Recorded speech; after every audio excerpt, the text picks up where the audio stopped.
अस्सलाम वालेकुम स्टूडेंट्स, आज हम नए एमसीक्यूज़ के साथ हाज़िर हुए हैं। और आज जो नए एमसीक्यूज़ हम करने जा रहे हैं उसमें हमारे पास 30 एमसीक्यूज़ हैं। हम कंसेप्ट के साथ इनको डिटेल के साथ डिस्कस करेंगे। तो आइए चलते हैं पहले एमसीक्यूज़ की तरफ। पहले है two long parallel wires wire one and wire two repel each other as shown in figure, what could be the reason. हमारे पास दो वायर्स हैं, वो एक दूसरे को रिपेल कर रहे हैं, तो उसकी वजह क्या है। पहली है कि रीज़न है a both carry current in same direction, दोनों में जो करंट है वो सेम डायरेक्शन में है, इसलिए both carry current in opposite direction, वो ओपोजिट डायरेक्शन में है। Wire one has current but wire two has no current. Wire one में तो करंट है लेकिन टू में नहीं है। Wire two has current, wire one has no current. हाँ, सी और डी ये बता रहा है कि हाँ दोनों में किसी एक में करंट जो है वो नहीं है और एक में है, इसकी वजह से वो क्या कर रहे हैं, रिपेल कर रहे हैं। तो ऐसा नहीं है। वजह क्या है कि करंट जो है वो दोनों में क्या है, वो ओपोजिट डायरेक्शन में है करंट। तो इसकी वजह से क्या होगा कि अब हमने पढ़ा हुआ है, एम्पीयर्स लॉ में पढ़ा है कि जब भी करंट जो है वो किसी वायर में से पास करते हैं उसके अराउंड मैग्नेटिक फील्ड पैदा हो जाता है। जैसे हमने ये एक इसको राइट हैंड रूल लगा लें आप, तो आप देखेंगे थंब डायरेक्शन करंट की डायरेक्शन को शो करिए जैसे, तो ये जो फिंगर्स हैं, curling fingers shows the direction of magnetic field. So अगर तो ये ऐसे है, आप फर्ज करें ऐसे है, तो मैग्नेटिक फील्ड इस डायरेक्शन में होगी। तो इसी तरह जो अपोजिट है, तो अपोजिट क्या होगा, वो करंट इस डायरेक्शन में होगी। तो क्या होगा, both carry current in opposite direction. तो अपोजिट डायरेक्शन में करंट होने की वजह से क्या करते हैं, दोनों रिपेल करती हैं एक दूसरे को। तो कौन से वाला ऑप्शन ठीक होगा, option B. The diagram shows a wire carrying current I place the poles of magnet in which direction does the force on the wire act. कह रहा है कि हमारे पास एक करंट कैरिंग वायर है, ये पड़ा हुआ है, ये कि हॉर्स शू मैग्नेट कह लें आप, या आप कह लें कि ऐसा मैग्नेट जिसके एक पोल तो नॉर्थ है और दूसरा साउथ पोल है।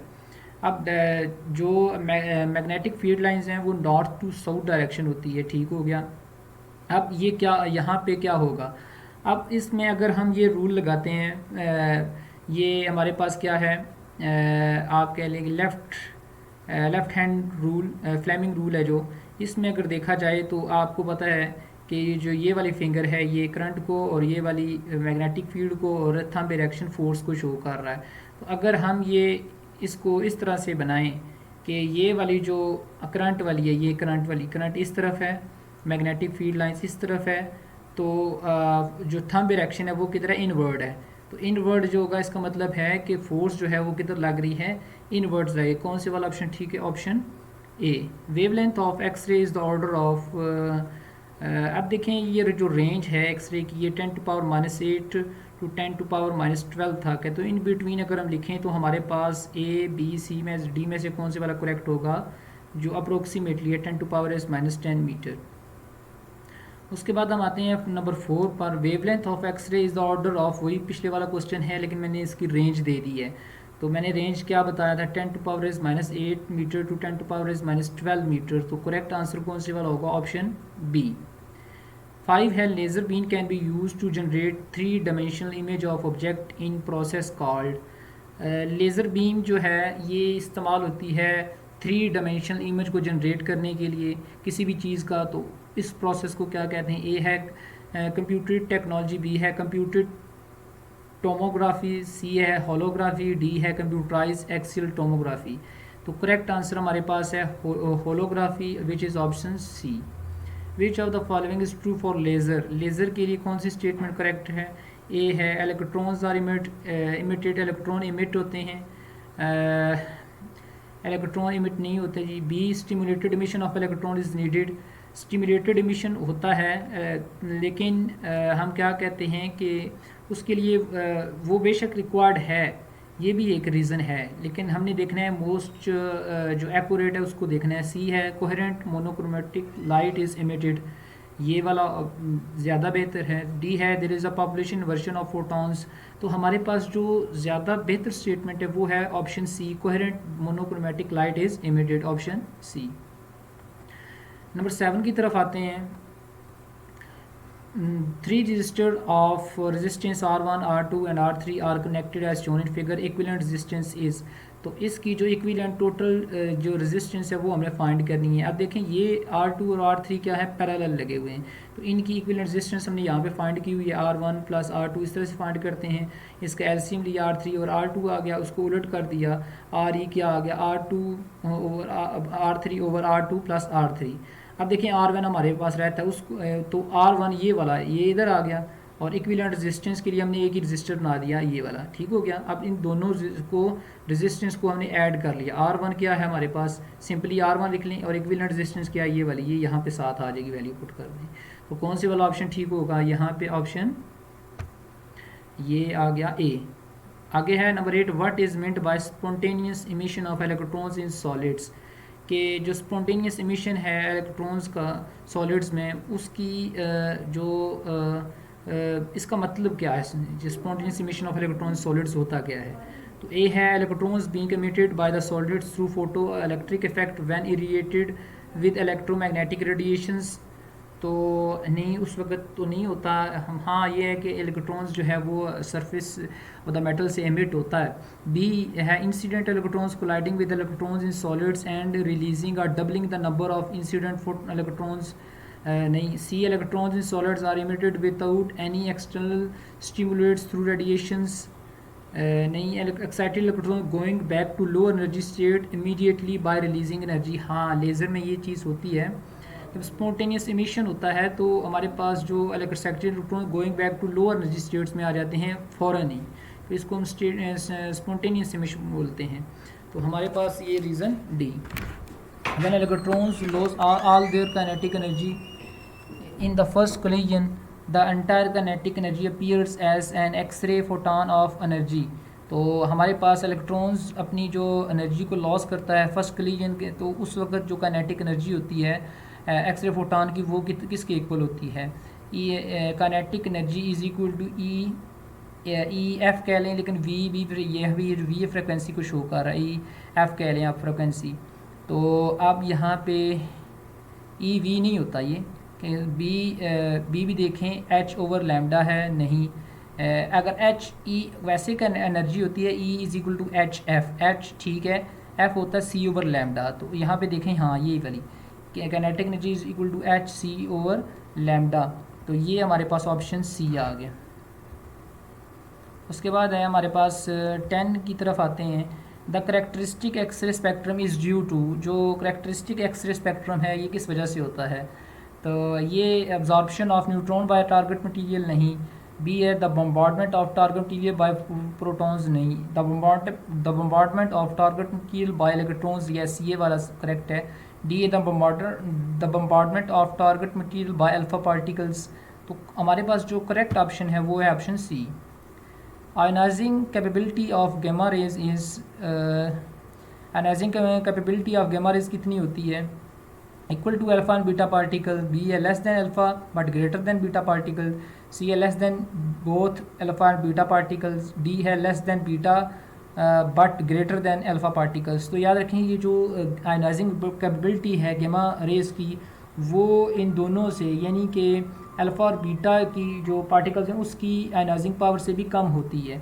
तो लेकिन इसकी आयनाइजिंग कैपेबिलिटी कम होने से जो इसमें पेनिट्रेटिंग पावर है वो ज़्यादा होती है। तो कौन से वाला ऑप्शन ठीक है, ऑप्शन सी। 12 है half life of radio active element is, ये हमारे पास देखें यहाँ पे जब भी हम लिखते हैं ये, तो हमारे पास डिके कांस्टेंट है, ये डिके कांस्टेंट है। तो इसमें ये डिके कांस्टेंट, इसको फिल वक्त बस डिके कांस्टेंट याद रखें, इसके इक्वल होता है।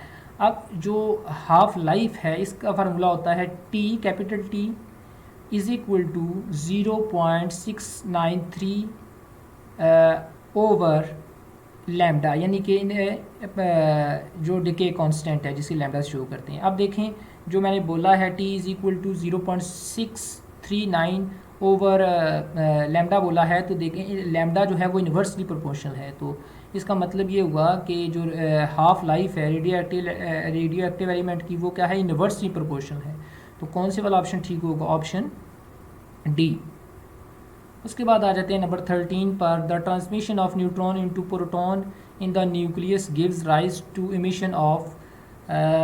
जब ट्रांसमिशन होती है न्यूट्रॉन से प्रोटॉन की तरफ न्यूक्लियस में, तो इसमें कौन सा इमिशन होता है? एक्चुअली क्या होता है कि न्यूट्रॉन्स जो होते हैं वो क्या होता है, जब इसको हम कहते हैं कि वो न्यूक्लियस में से निकलता है तो वहाँ पे प्रोटॉन्स की तादाद बढ़ जाती है। तो ये होता है हमारे पास एक ए है बीटा पार्टिकल, बी है alpha, C gamma, D X ray. तो करेक्ट आंसर है हमारे पास बीटा पार्टिकल्स। 14 है the ratio of the rate of decay of parent atom to the number of radio active nuclei present at that time is equal to. अब देखिए ratio of decay of parent atom to the number of radio active nuclear present at that time, ये हमने पिछली slides में यहाँ पे देखा हुआ है कि ये जो हमारे पास ये डिके कांस्टेंट था, ये इसकी डेफिनेशन है।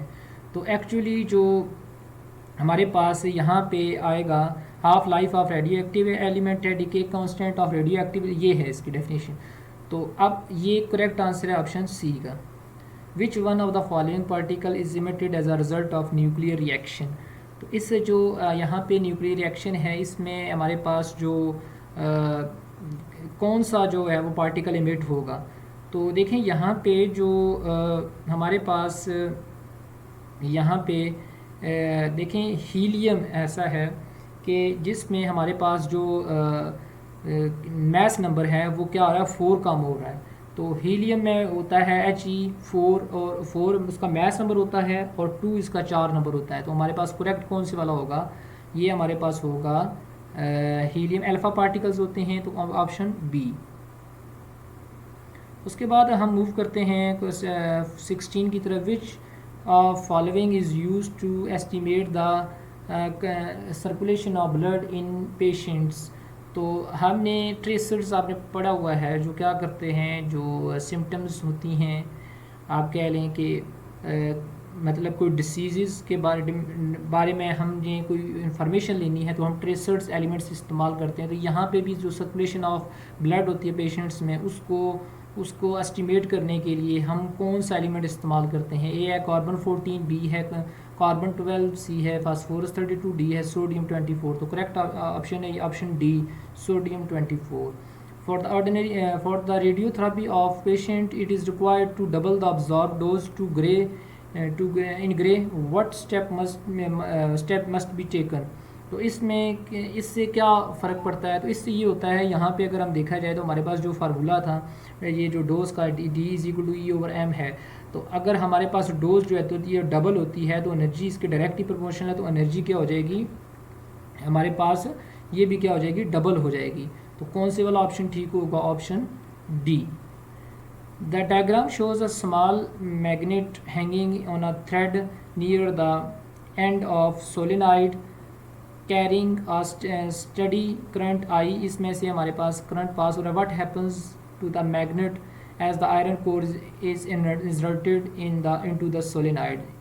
तो अब यहाँ पे एक जो मैग्नेट है वो ये लटका हुआ है, तो यहाँ पे हम क्या करते हैं, ये साथ ही है इसके आप कह लें कि सोलेनाइड के। तो अब यहाँ पे आयरन कोर को हम इस सोलेनाइड में एंटर करते हैं तो क्या होगा, जैसे ही हम एंटर करते हैं तो क्या होगा, इसकी मैग्नेटिक फील्ड्स जो है वो इंक्रीज़ हो जाएगी।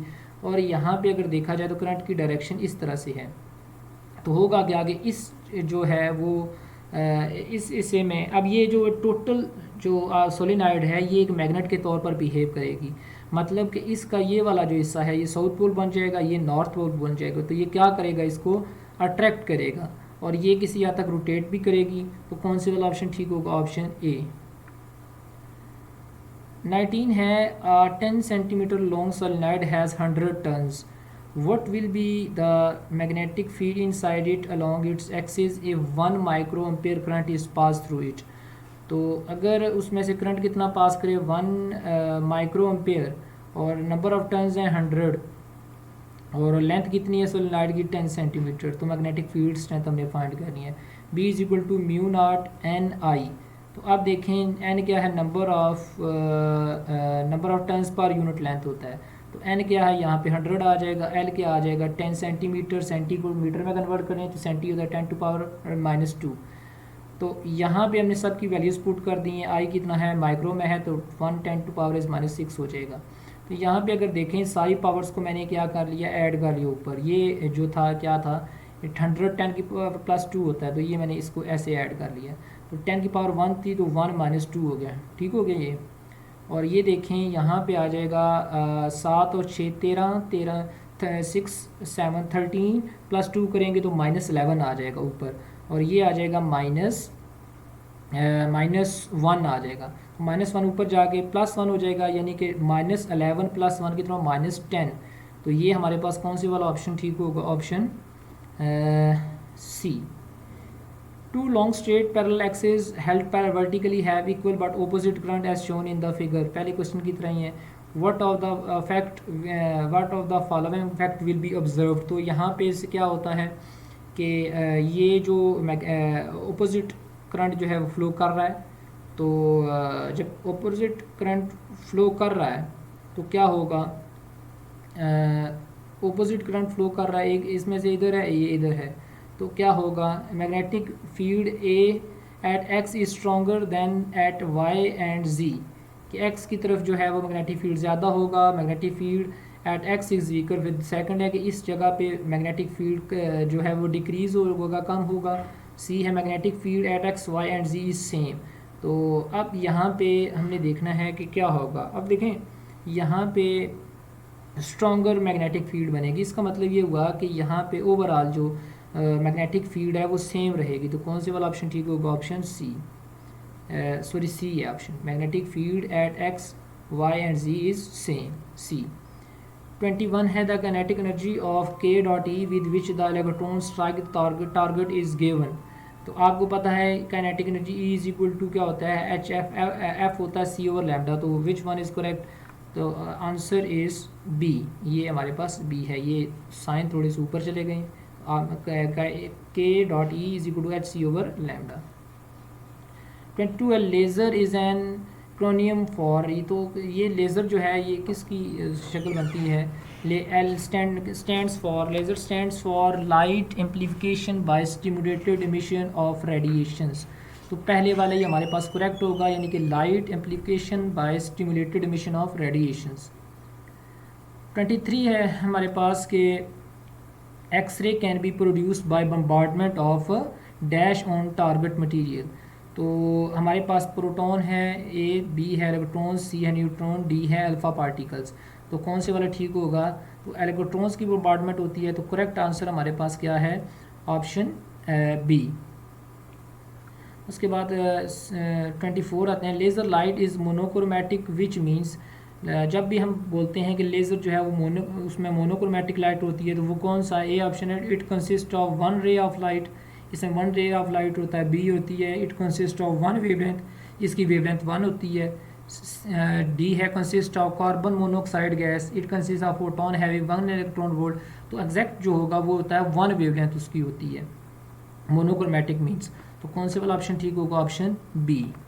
नंबर 25 की तरफ आते हैं कि if an electron in the K shell is removed, अगर तो के शेल में एक इलेक्ट्रॉन है उसको रिमूव करते हैं, and an electron from L shell jumps to occupy the hole in the K shell, और जो के शेल में होल है वो ऑक्यूपाई कर लेता है, कौन, एल शेल से आया हुआ इलेक्ट्रॉन के शेल में अपनी जो होल की वैकेंसी है वो फिल करता है। It emits a photon of energy, तो वो उस जब भी वो अब हाई लेवल से लोअर लेवल की तरफ गया तो कितनी एनर्जी वो रिलीज़ करेगा। तो यहाँ पे अगर देखा जाए तो ये हमारे पास ये बनता है HF इज़ इक्वल टू ई के माइनस ई एल, मतलब के से एल की तरफ गया है। तो कौन से वाला ऑप्शन ठीक होगा, ऑप्शन डी। 26 है which of the following property must be there in a substance so that it can be used as a target in the x ray tube. A है it must have low melting point, B है it must have low atomic number, C है it must have high reflecting ability, D है it must have high atomic number. तो हाँ atomic number की बात हम करते हैं तो एटॉमिक नंबर इसका कितना होता है, 74 होता है एटॉमिक नंबर। तो हाई एटॉमिक नंबर है, तो कौन से वाला ऑप्शन ठीक होगा, option D. Which of the following can be use to produce population inversion for the mission of laser. A है ऑप्टिकल पंपिंग, बी है ऑप्टिकल फाइबर, सी है ऑप्टिकल इंस्ट्रूमेंट, डी है ऑप्टिकल पोलराइजेशन। तो correct answer है यहाँ पे हमारे पास ऑप्टिकल पंपिंग। लास्ट स्लाइड की तरफ बढ़ेंगे हम। 28 है what is the charge on alpha particles emitted during the phenomena of radio activity. तो रेडियो एक्टिविटी के दौरान हमारे पास जो अल्फ़ा पार्टिकल्स होंगे उसमें जो चार्ज नंबर होगा वो क्या आएगा। आप देखिए हमें क्या मिलता है अल्फ़ा पार्टिकल्स से, हमें हीलियम मिलता है। जब हीलियम मिलता है तो उसका जो एक होता है जिसको हम कहते हैं मैस नंबर, तो एक होता है चार्ज नंबर। जो चार्ज नंबर हमें मिलता है वो होता है +2e। तो हमारे पास यहाँ पे कौन से वाला ऑप्शन ठीक होगा, option D. 29 A radioactive nuclide decays by emitting an alpha particles. The change in the mass number will be। अब mass number में कितना चेंज आएगा, तो क्या होता है हीलियम हीलियम mass number होता है 4 और चार्ज नंबर ऊपर पड़ा है 2e। तो यहाँ पे हमारे पास ऑप्शन ए करेक्ट होगा। लास्ट है half life of sodium 24 is dash which is use to estimate the volume of blood in a patient. तो हाफ लाइफ जो होती है सोडियम की कितनी होती है, जिसे हम इस्तेमाल करते हैं ब्लड का वॉल्यूम चेक करने के लिए। तो ए है 6 आवर्स, बी है 15 आवर्स, सी है 8 आवर्स, डी है 15 डेज़। तो हमारे पास जो करेक्ट ऑप्शन है वो होगा 15 आवर्स। तो कौन से वाला ऑप्शन ठीक होगा, ऑप्शन बी करेक्ट होगा। स्टूडेंट्स थैंक्स, ये आपने जो है वो हमारे वीडियोस देखी और उम्मीद करते हैं कि इस वीडियोस में बहुत सारे कंसेप्ट्स आपके क्लियर होंगे। अगर कोई भी क्वेश्चन है तो उसको कमेंट की सूरत में ज़रूर मेंशन कीजिएगा। और एक बात ज़रूर याद रखें कि आप हमारे चैनल को सब्सक्राइब इसलिए किया करें और बेल आइकन पे इसलिए क्लिक किया करें ताकि नए आने वाली वीडियोस आपको उसके अलर्ट्स मिलते रहें। तो आज हमने 30 किए हैं, तो सेकंड जो हमारे पास नेक्स्ट एपिसोड होगी उसमें हम मज़ीद जितने यानी कि 30 मज़ीद MCQs को डिस्कस करेंगे। ओवरऑल हम जो है वो 60 MCQs को डिस्कस करते हैं। तो आज की जो एपिसोड है वो यहाँ पे ही इख्तिताम पज़ीर होती है। Thank you very much.